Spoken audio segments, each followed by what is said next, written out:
Isang OFW ang nagbahagi ng kanyang opinyon tungkol sa mga Pilipinong naiipit ngayon sa bansang Israel at nananawagan na makauwi sa Pilipinas. Pinuna nito ang gobyerno ng Pilipinas dahil ayon sa kanya, ito raw ay kawalan ng aksyon at lagi na lang daw last priority ng gobyerno ng Pilipinas ang mga OFW. At para sa buong detalye ng sinabi nitong si Kabayan, panoorin natin ang video na to. Assalamualaikum, I'm Sultan Isa, and for those Filipinos out there in the midst of the war between Israel and Tehran, okay?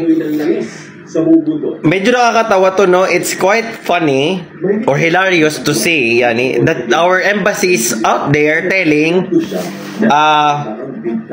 makinig daw sa preventive measures, makinig daw sa mga guidelines. The main problem there is that it should be like this. Bago pa dapat sinugod ng Iran o bago pa sinugod dapat ng Israel ang Iran, na ilabas na yung mga Pilipino. Dahil ngayon, wala nang eroplano lumilipad between Tehran and then Jerusalem. So now where they will go? Right? Saan sila dadaan? Ngayon hindi rin nila alam kung saan papadaanin kasi sa Jordan may problema din. May border ang Egypt at saka ang Israel. Ngayon, ipipilit nilang idaan sa ganon. 2 Pilipino na ang malubha sa Israel, 4 ang sugatan. 'Di ba? Yan ang sinasabi natin na nasaan yung preventive measures? Wala ba tayong international intelligence para magbigay sa atin ng ng information na it might wage higher war or greater war? Wala. Diba? Ganun eh. The best thing there is that tayong mga OFW, lagi na lang tayong sakripisyo. Hindi iniintindi dahil yung gobyerno na sa Pilipinas busy man sila. Yan ang totoo dyan. Huwag nyo kaming ikot-ikutin na bakit pag kami ang nagpunta sa ibang bansa at napahamak kami doon, ang tagal ng tulong sa amin. Bakit kami laging huli? Diba? Pero yung tax namin ang una yung ginagamit dyan sa Pilipinas. That's the best thing there. That alam nyo. Puro kayo sahod sa amin Kami ang pinakamalaking nag-range ng pera sa Pilipinas. Kami ang huling-huling yung sinasalba palagi. Kailan kami mauuna?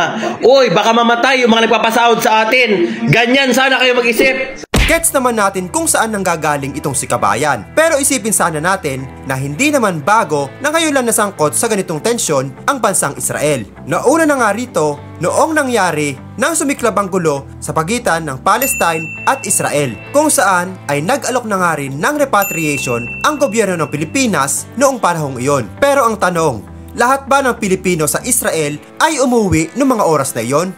Ang iba nga nating mga kababayan ay nagdesisyon pa rin mag-stay, lalo na yung mga kababayan nating alam naman nilang malayo sila dun sa ground zero or dun sa mismong pinangyayarihan ng gulo. At ngayon nga ay nahaharap na naman ang bansang Israel sa isang mas malaking gulo laban sa bansang Iran. At dahil nga medyo mahirap ang sitwasyon ngayon, ay mas mahirap din para sa gobyerno ng Pilipinas na mailabas ang mga Pilipino sa nasabing bansa. Hindi rin naman natin masisisi ang ibang mga OFW kung bakit bumabalik pa rin sila sa bansang ito pagkatapos ng mga gulo. Dahil ang nakakalungkot na katotohanan ay sa bansang Israel lang nila naranasan ang kumita ng desente na alam nilang hindi nila kikitain sa Pilipinas. Isa lang ang masasabi natin dito, magkaroon man ng pagkakataon para makauwi ang mga Pilipino sa bansang Israel, pero ang pag-uwi ngang ito ay desisyon pa rin ng ating mga kababayan kung sila ay uuwi ng Pilipinas or mananatili sa bansang Israel para ipagpatuloy ang kanilang mga trabaho. At kung nagustuhan mo ang video na to, at bago ka pa lamang dito sa aking YouTube channel,